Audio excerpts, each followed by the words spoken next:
Well, hello. Here's a video of the last round of the GT Cup series at Donington we competed in, and the subsequent accident, which the following video is going to be rebuilding. As you can see, an Audi R8 GT3 car had some sort of issue in the last corner and absolutely torpedoed our Ginetta GT4 Evo. And what you see from this is it's quite extensive damage.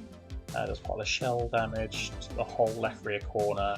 It's gone, so uprights, both lower and upper arm tolling, drive shaft, damper, everything. So this is part of the rebuild. I'd already had the shell repaired professionally.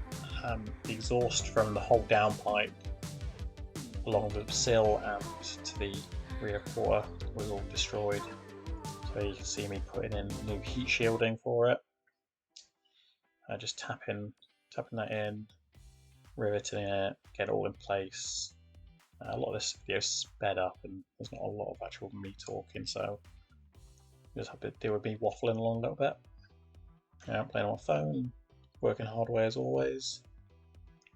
So this team is SVG Motorsports, who I freelance for, and I've run this car all year in GT Cup and European GT Win Series.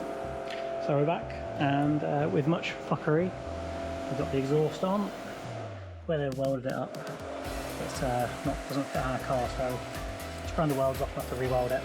We've got the brackets on there, down here, around the back, calipers hanging. Yeah, so just finishing fitting that up now and see where we get to. As you can see, just fettling a little bit to get the exhaust to fit right.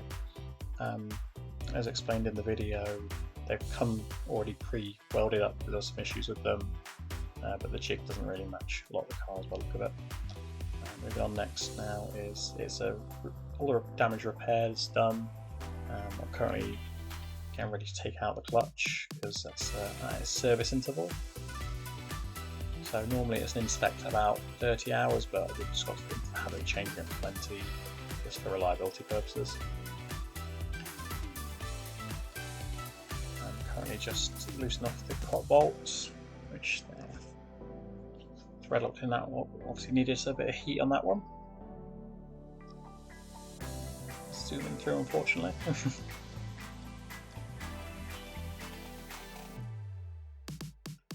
It's not too long a process to take this clutch out. Normally it's probably you're in just over an hour and a half, maybe 2 hours at most. So nice and straightforward. I've just got the car on the scissor lift with the centre floor section removed. So you go, drop the prop off, cable tie up to the top just to keep it out of the way. Give everything a bit of a wipe down, make sure it's nice and clean. And we'll start removing the rear engine brace by the look of it.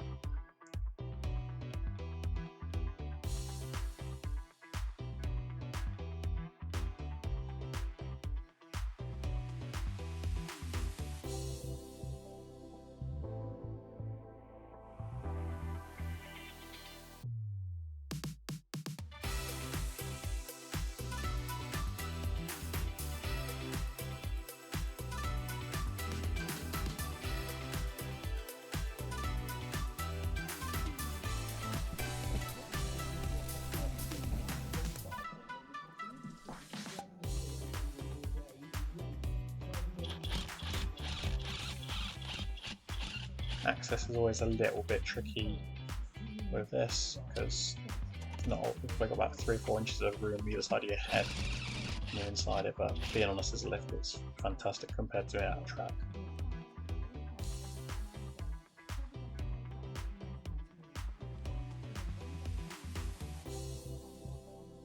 So that's engine brace off. Now quickly whipping off the starter motor, which is attached to the bell housing.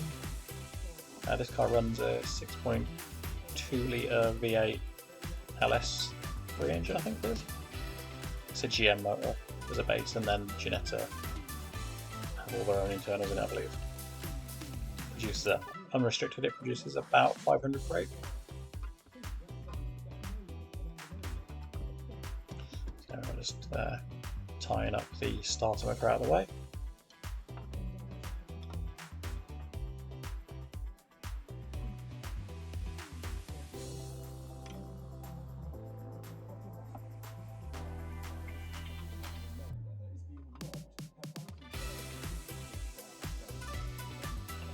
And normally this the bell housing will pop quite easily, but I think the input shaft through the clutch was being rather tight, so I didn't want to force it too much. It took a little bit of manoeuvring and jiggery pokery to get it out comfortably.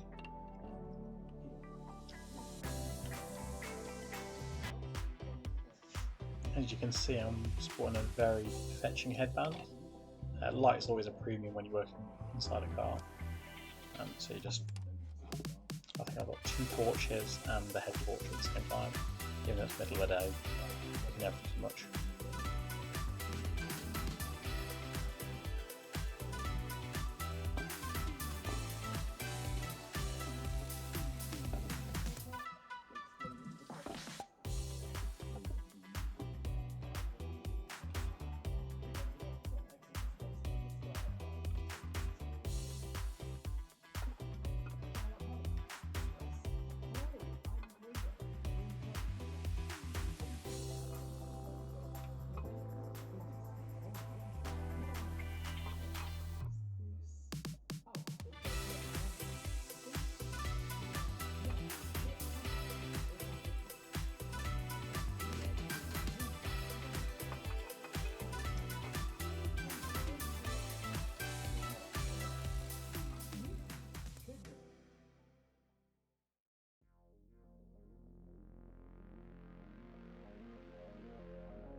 Yeah, looks like the bell housing's just about to come away now. I think it cuts and then you see it off.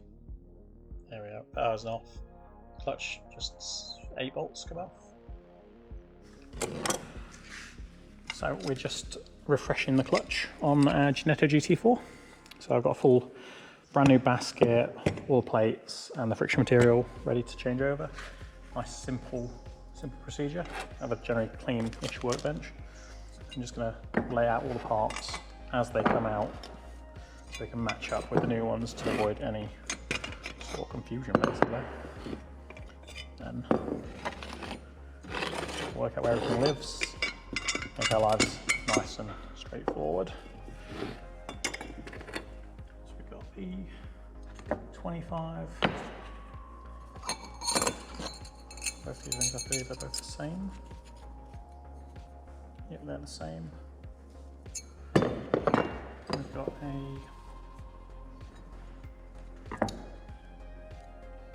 another 25, which is this one. Another ring. And we've got 35, hopefully this one. Yeah, perfect. So, nice and easy job, just going to give it all a bit of a clean off. Make sure there's as little ingress and debris as possible.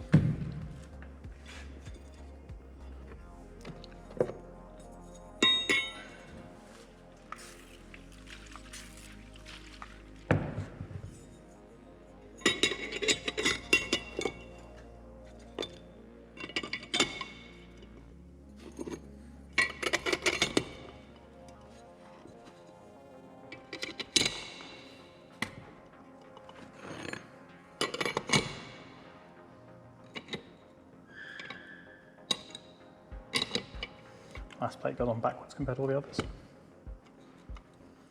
And that is basically ready to go.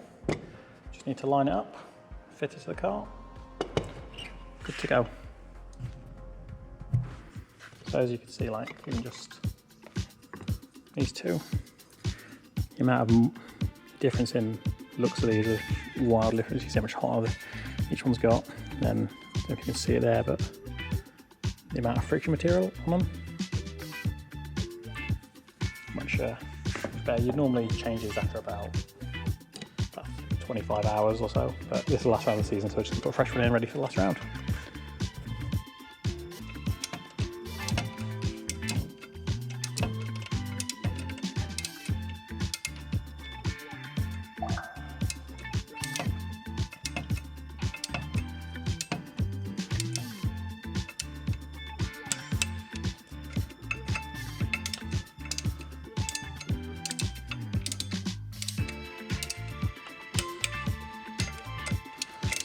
star pattern to make sure it lines itself up. So we've used the input shaft as our guide to get all the plates lined up, and we'll take all the splines and get with it. Then we can start putting the bell housing back on, and that's the bulk of this job done. Shouldn't take too long for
the end of this video now. Thanks for watching. If there's anything else you'd like to see, then drop a comment. Let me know.